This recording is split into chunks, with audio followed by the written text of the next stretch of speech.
Summary of the most relevant national and international news of the day, here on ACI TV World. With its presenter Angelica Cifuentes.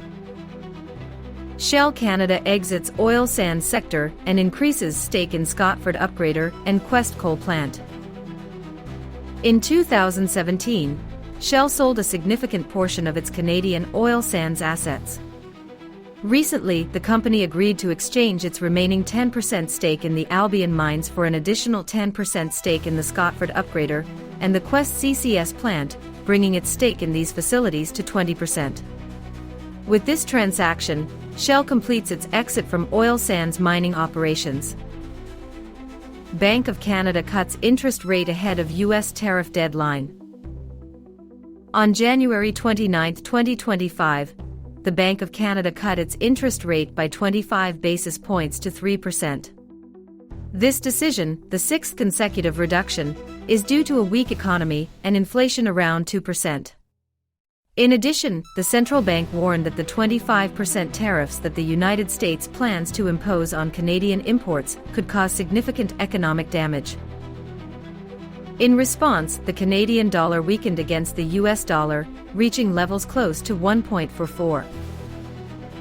The Bank of Canada also revised its growth forecast downwards, estimating 1.8% for 2025, and the same for 2026, partly due to weak population expansion and Ottawa's new immigration policies.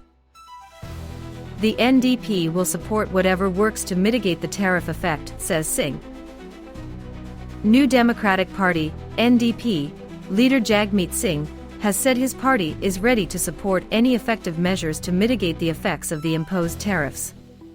This stance underscores the NDP's commitment to protecting the economic interests of Canada and its citizens in the face of international trade tensions. Singh stressed the importance of implementing strategies to counteract the negative impact of these tariffs on the Canadian economy, especially in key sectors such as manufacturing and agriculture. Trump's tariff threats create a lot of fog for Canadian small businesses. President Donald Trump's recent threats to impose 25% tariffs on imports from Canada are creating considerable uncertainty among Canadian small businesses. These measures could force many of them to raise their prices to compensate for the additional costs, affecting both businesses and consumers. Egg prices soar in the U.S.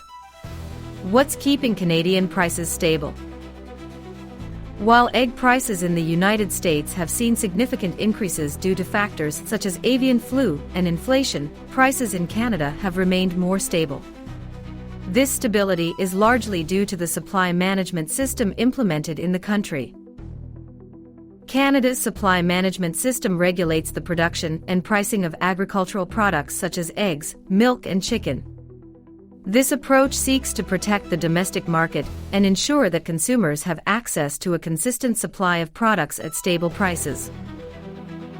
Plane crash in Washington, D.C. What is known so far about the deadly disaster? On January 30, 2025, a tragic plane crash occurred in Washington, D.C., when an American Airlines plane collided with a military helicopter over the Potomac River. American Eagle Flight 5342, with 60 passengers and 4 crew on board, was headed to Ronald Reagan National Airport. Sadly, no survivors are expected. The imposition of tariffs by the United States on Canadian imports could have several repercussions on the Canadian housing market. Below are some of the possible effects. Increase in construction costs. Decrease in foreign investment. Impact on employment and the local economy. In summary, a trade war and the imposition of tariffs by the United States could affect the Canadian real estate market through increases in construction costs, reduction of foreign investment, and potential impacts on the local economy. Government policies and strategic responses will be crucial to mitigate these effects. Your opinion matters. Subscribe and follow us on our YouTube and TikTok platforms, as well as ACI TV World, to always be informed with the most important news and in-depth analysis.